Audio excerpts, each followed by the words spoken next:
step away from the vehicle. Hands where I can see them. This is my home. I live here. Sure you do. ID.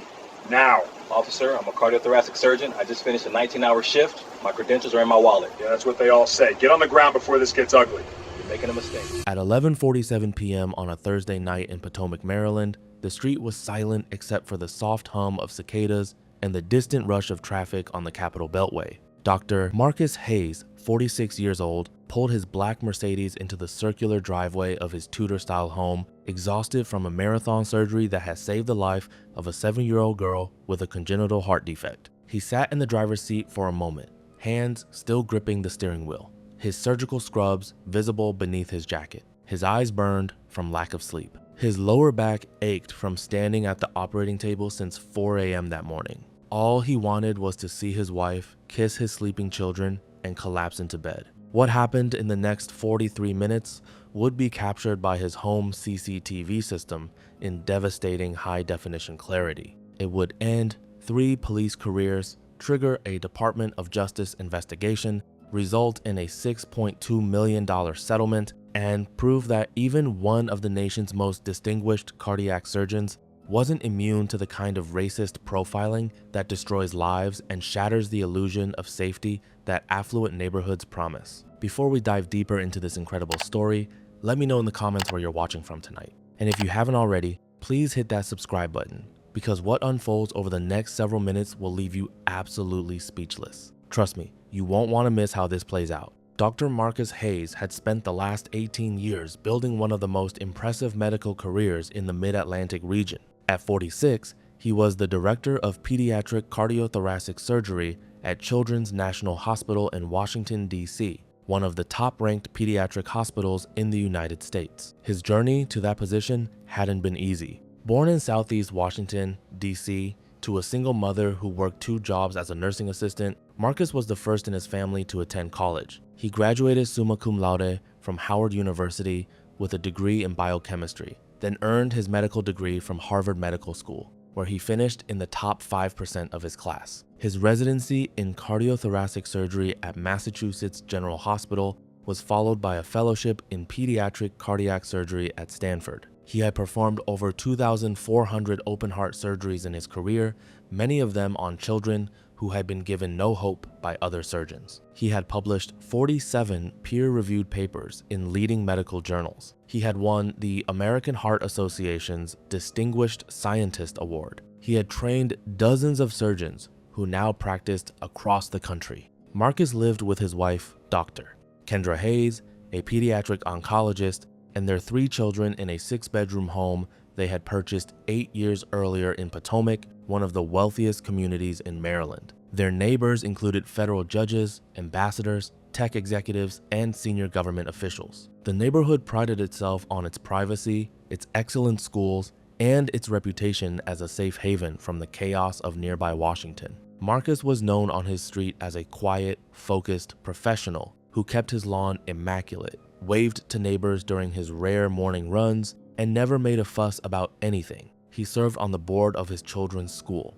He donated generously to local charities. He had never had so much as a parking ticket. That Thursday had been particularly grueling. Marcus had arrived at the hospital at 3:30 a.m. to prepare for a complex surgery on a 7-year-old girl named Emma Rodriguez. She had been born with tetralogy of Fallot, a congenital heart defect that affected blood flow through the heart. She had already undergone 2 surgeries in her short life, and this 3rd procedure was meant to be corrective, giving her a chance at a normal childhood. The surgery, scheduled to last 8 hours, stretched to 19. Complications arose. Bleeding had to be controlled. Repairs had to be adjusted. Marcus stood at the operating table, hands steady, mind focused, for the entire duration. When he finally closed Emma's chest and watched her vital signs stabilize, he felt the familiar wave of exhaustion mixed with relief that came after every successful high-stakes procedure. He changed out of his blood-stained surgical scrubs, put on clean ones, threw his jacket over them, and drove home through the darkness. His mind still running through every moment of the surgery, analyzing every decision, making mental notes for the follow-up care Emma would need. He had no idea that his quiet evening was about to become a nightmare that would expose the darkest reality of American policing, that credentials, accomplishments, and even a home in one of the nation's wealthiest zip codes couldn't protect a person of color from officers who saw threats instead of neighbors. Officers Ryan Caldwell and Travis Holbrook were supposed to be responding to a reported burglary 3 streets away. A homeowner had called 911 at 11:28 p.m., claiming he'd seen someone attempting to enter a neighbor's garage. Montgomery County Police had dispatched Caldwell and Holbrook, who were patrolling the area, to investigate. Caldwell, 34, had been with the Montgomery County Police Department for 9 years. His personnel file told a story that his supervisors had chosen to ignore. 7 civilian complaints over 6 years. Allegations of excessive force during traffic stops. Claims of racial profiling in affluent neighborhoods. Accusations of falsifying information in arrest reports. Every single complaint had been reviewed internally and dismissed, not investigated by outside authorities, not referred to the department's Office of Professional Responsibility for Independent Review. Dismissed. His supervisor, Sergeant Dennis Murphy, 52, had shielded Caldwell repeatedly, praising him in performance reviews as proactive and assertive in high crime areas. Despite the fact that Caldwell spent most of his patrol time in Potomac, one of the safest communities in Maryland. Holbrook, 29, had 5 years with the department and a cleaner record, but he had a reputation among his peers for backing up Caldwell without question. Whatever Caldwell did, Holbrook supported. Whatever story Caldwell told, Holbrook corroborated. They were partners in the truest sense, 2 officers operating as a unit with minimal oversight and maximum autonomy. The burglary call that brought them to Marcus Hayes' street was legitimate, but something went wrong the moment they turned onto Persimmon Tree Road. Instead of heading directly to the reported address on Willow Oak Court, 3 blocks north, Caldwell made a decision that would destroy both their careers. He saw a black Mercedes pulling into a driveway, he saw a black man in the driver's seat, and in his mind, he saw something that didn't belong. Marcus turned off the engine and sat for a moment in the darkness of his driveway, illuminated by the soft glow of his home's exterior lights. Through the living room window, he could see Kendra reading on the couch, waiting for him. The sight made him smile, despite his exhaustion. He opened the driver's side door and stepped out, his keys in his right hand, his phone in his left. He was wearing navy blue surgical scrubs, white Nike running shoes, and a dark blue Columbia fleece jacket. His hospital ID badge hung from a lanyard around his neck. The patrol car appeared without warning, pulling into his driveway behind his Mercedes with lights suddenly flashing red and blue across the brick facade of his home. Marcus froze, confused. He turned to face the vehicle, keys still in hand, standing next to his own car on his own property. Caldwell and Holbrook exited the patrol car quickly, hands moving to their weapons. Caldwell's voice was loud, aggressive, and immediate. "Sir, step away from the vehicle. Hands where I can see them." Marcus raised both hands slowly, keys dangling from his right hand, phone in his left. His mind, trained through years of high-pressure medical situations to remain calm and analytical, began processing what was happening. He was on his own property. He had committed no crime. He had no obligation to comply with orders, but he also understood the danger of the situation he was suddenly in. "This is my home," Marcus said, his voice steady and clear. "I live here." Caldwell moved closer, his hand still resting on his holstered weapon. "Sure you do. ID, now." Marcus's hospital ID badge was clearly visible around his neck, swaying slightly in the cool night air. The badge displayed his photograph, his name, his title, Dr. Marcus Hayes, Director of Pediatric Cardiothoracic Surgery. But Caldwell didn't look at it. His eyes were locked on Marcus's face, on his hands, on his posture, searching for reasons to escalate rather than de-escalate. "Officer, I'm a cardiothoracic surgeon," Marcus explained, keeping his voice calm and professional. "I've just finished a 19-hour shift at Children's National Hospital. My credentials are in my wallet. My driver's license will show this address. Everything you need to verify my identity is right here." Caldwell's response was immediate and chilling. "Yeah, that's what they all say. Get on the ground before this gets ugly." The demand was illegal. Marcus hadn't committed a crime. He hadn't been stopped while driving. He was standing on his own property, holding keys to his own vehicle and his own home. But Caldwell had made a decision, and Holbrook was already moving to support it. Marcus made a decision that would later save his life and his case. He complied, not because he was guilty of anything, but because he understood that arguing with armed officers in his driveway at midnight could end with him dead. He lowered himself to his knees, then to the ground, lying face down on the cold concrete of his own driveway. His phone clattered to the pavement beside him. His keys skittered away toward the garage door. Holbrook moved quickly, kneeling on Marcus's back while pulling his arms behind him. The handcuffs clicked tight around both wrists, metal biting into skin. Marcus's face was pressed against the concrete. He could feel small pieces of gravel cutting into his cheek. Through the corner of his eye, he could see his front door. He wondered if Kendra had heard anything.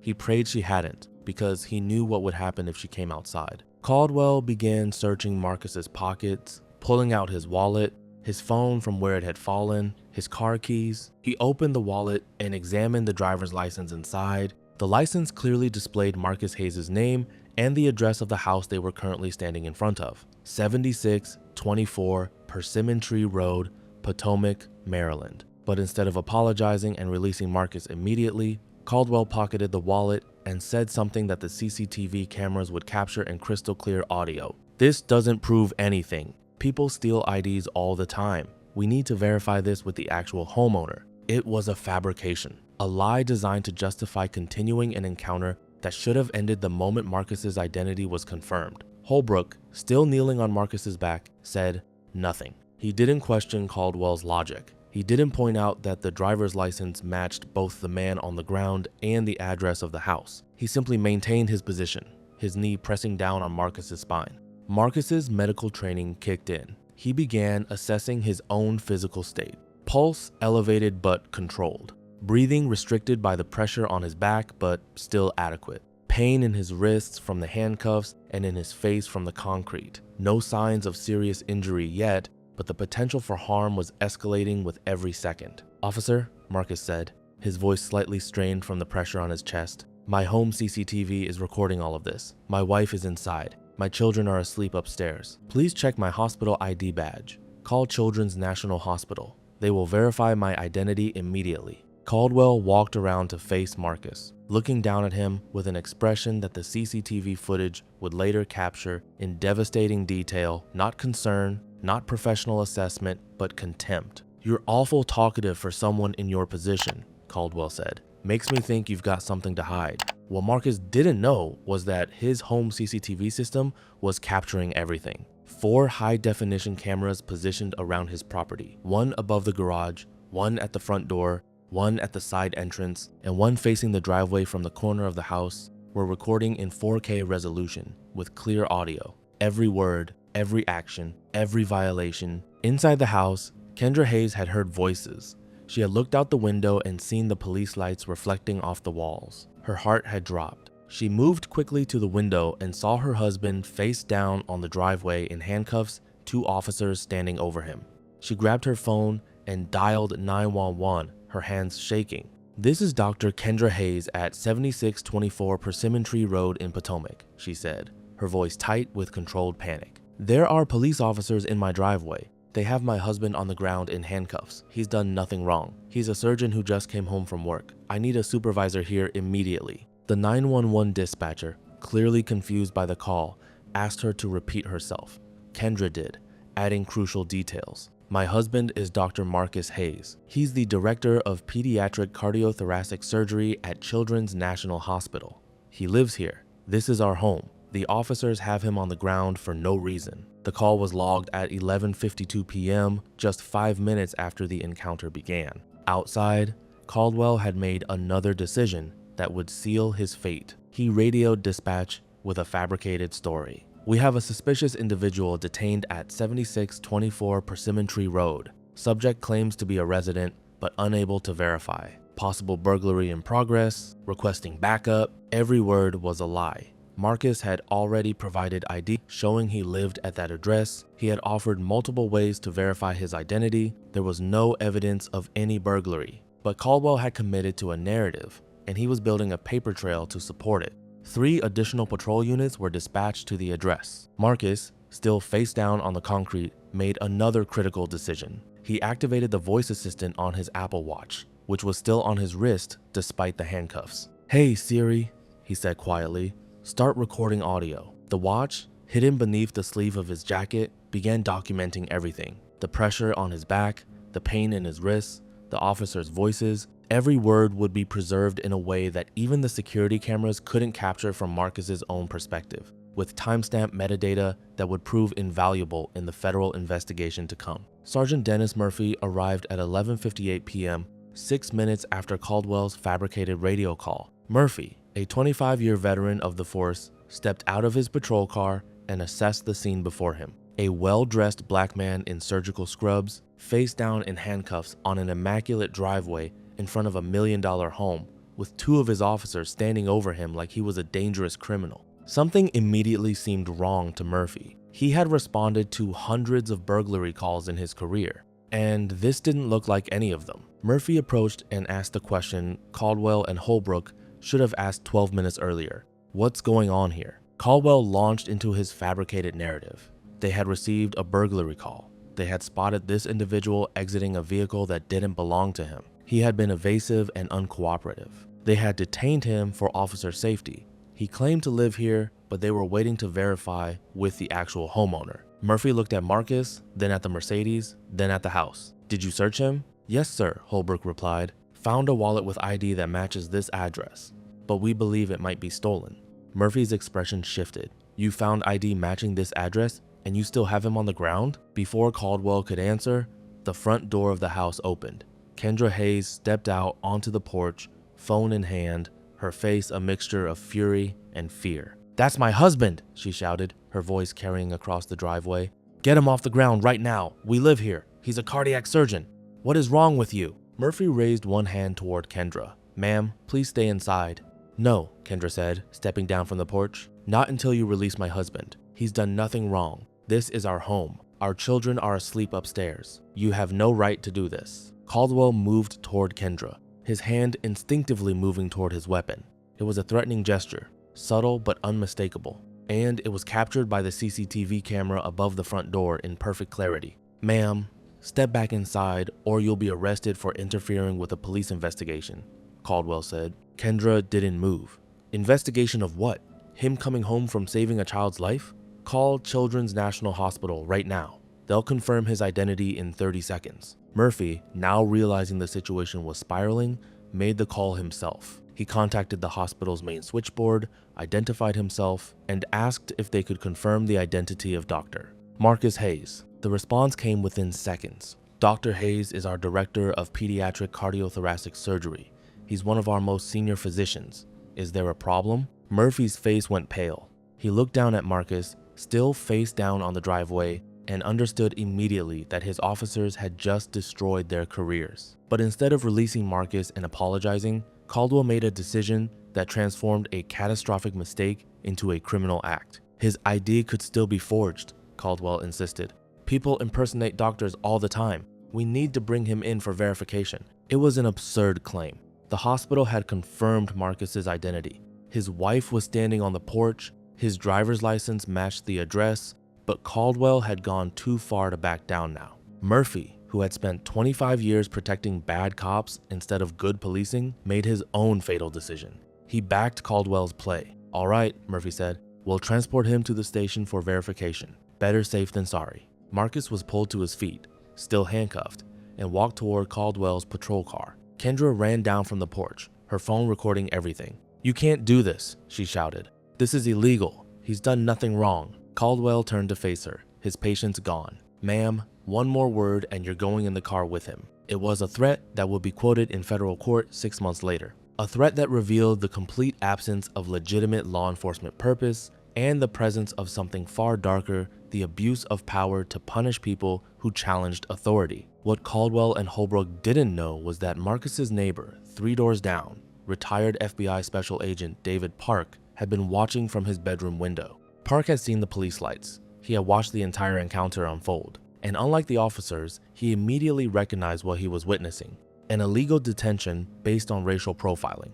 Park grabbed his phone and made a call that would change everything. He contacted a friend who worked in the FBI's Civil Rights Division, a woman named Special Agent Sarah Michaels, who specialized in police misconduct cases. Sarah, it's David Park. I'm watching Montgomery County Police illegally detain my neighbor right now in his own driveway. He's a cardiac surgeon at Children's National. They have him in handcuffs. They're threatening to arrest his wife. You need to see this. Michaels was in her car within 10 minutes. Meanwhile, Marcus was placed in the back of the patrol car, still handcuffed, his face bruised from the concrete, his wrists raw from the cuffs. Through the window, he could see Kendra on the phone, pacing on the driveway. He could see Murphy talking to Caldwell and Holbrook. He could see his house, his home, the place where his children were sleeping, unaware that their father was being arrested for the crime of coming home from work. The patrol car pulled out of the driveway at 12:14 a.m., 27 minutes after the encounter began.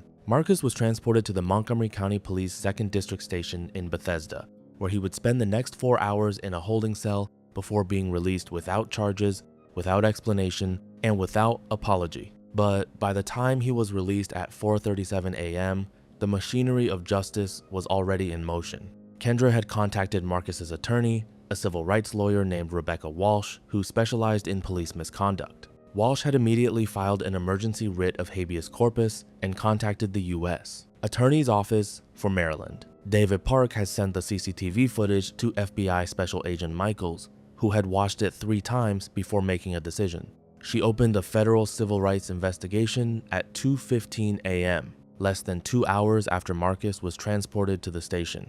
And the 911 call Kendra had made, along with the dispatch recordings of Caldwell's fabricated radio transmissions, were already being preserved as evidence by a supervisor at the Montgomery County Emergency Communication Center who understood that something had gone very, very wrong. The FBI investigation moved with extraordinary speed. Within 48 hours, agents had obtained all CCTV footage from Marcus's home surveillance system, all dispatch recordings, footage from the patrol car's dashboard camera, and all documentation from the police department. What they found was devastating. The CCTV footage showed Marcus arriving home, exiting his vehicle normally, and being confronted by officers who gave him no time to explain before ordering him to the ground. It showed him complying immediately. It showed officers searching his wallet, finding ID that proved he lived there, and choosing to detain him anyway. It showed Caldwell threatening Kendra when she identified her husband. It showed Murphy backing Caldwell's fabricated claims despite having confirmation from the hospital.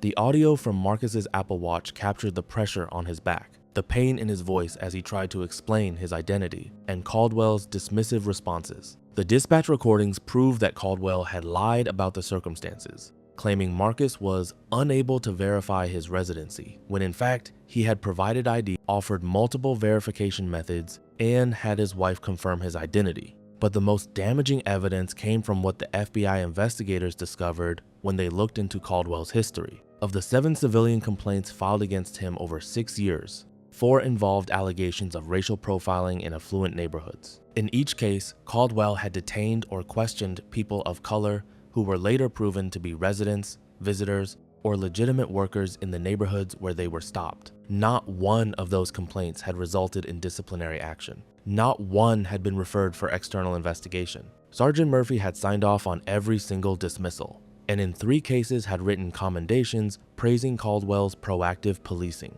The pattern was undeniable. The documentation was overwhelming, and the constitutional violations were clear. The news media caught wind of the story on the 3rd day after the incident. A local reporter, tipped off by a source inside the police department, contacted Kendra Hayes for comment. She declined to speak on camera, but released a written statement through her attorney. "My husband is one of the nation's leading pediatric cardiac surgeons. He has saved hundreds of children's lives. He has dedicated his career to service. On Thursday night, he was treated like a criminal in his own driveway simply because officers made assumptions based on his appearance. This cannot stand. This cannot continue. We will pursue every avenue of justice to ensure this never happens to another family." The statement was picked up by the Washington Post, the New York Times, and every major news outlet in the region. Medical organizations issued statements of support. The Asian American Legal Defense and Education Fund offered legal assistance. The story became national news within 24 hours. Montgomery County Police Chief Thomas Bradford held a press conference and made the mistake of defending his officers, saying they had followed standard procedures for investigating suspicious activity. The statement sparked outrage and protests outside police headquarters. The FBI investigation expanded. Special Agent Michaels wasn't just looking at this incident. She was looking at every stop Caldwell and Holbrook had made over the past 3 years. She was looking at Murphy's role in shielding them. She was looking at a pattern of civil rights violations that had been enabled by systematic supervisory failures. The federal indictments came down 6 months later. Officer Ryan Caldwell was charged with deprivation of civil rights under color of law, false imprisonment, conspiracy to violate constitutional rights, and filing false reports with intent to obstruct justice. Each count carried significant prison time. Officer Travis Holbrook was charged with civil rights violations, false imprisonment, and conspiracy. His cooperation during the investigation was minimal, and prosecutors showed no leniency. Sergeant Dennis Murphy faced the most serious charges: conspiracy, obstruction of justice, and supervisory failure to investigate civil rights violations. The emails and memos discovered during the investigation showed Murphy had actively coached Caldwell on how to word reports to avoid triggering oversight reviews. The trial lasted 3 weeks. The jury watched the CCTV footage in its entirety. They listened to the Apple Watch audio. They heard Kendra's 911 call. They reviewed Caldwell's radio transmissions and compared them to the documented facts. They heard testimony from David Park, from hospital administrators, and from 4 other victims of Caldwell's previous stops who came forward after the case became public. Marcus testified for 4 hours. He described the surgery that saved Emma Rodriguez's life. He described driving home exhausted. He described the confusion and fear of being forced to the ground on his own property. He described lying face down on concrete, feeling gravel cut his skin, wondering if he would survive the encounter. He described the humiliation of being handcuffed in front of his home while his wife watched and his children slept inside, unaware. His testimony was calm, professional, and absolutely devastating. The jury deliberated for 5 hours, guilty on all counts for all 3 defendants. Caldwell was sentenced to 7 years in federal prison. Holbrook received 5 years. Murphy, whose role in enabling years of misconduct was deemed egregious by the judge, received 8 years. Their law enforcement careers were over, their pensions were forfeited, their names were permanently entered into federal databases that would prevent them from ever working in law enforcement again, but the consequences extended beyond the individual officers. The Department of Justice issued a consent decree requiring Montgomery County Police to implement comprehensive reforms, mandatory bias training, independent review of all use of force incidents, civilian oversight of complaint investigations, body cameras with tamper-proof recordings, and public reporting of stop data broken down by race and neighborhood. Marcus and Kendra's civil lawsuit against the department settled for $6.2 million, but the money wasn't what mattered to them. What mattered was the requirement, written into the settlement, that their case be used as a training example in every police academy in Maryland. 18 months after that Thursday night, Dr. Marcus Hayes stood at a podium in the auditorium of Children's National Hospital. He was addressing a group of medical students, young doctors beginning their careers, most of them people of color who understood implicitly the dangers he had faced. Excellence is not armor, Marcus told them. Credentials are not protection. I have performed over 2,400 heart surgeries. I have published dozens of papers. I have won awards and trained surgeons across the country. None of that mattered when I pulled into my driveway that night. What mattered was evidence.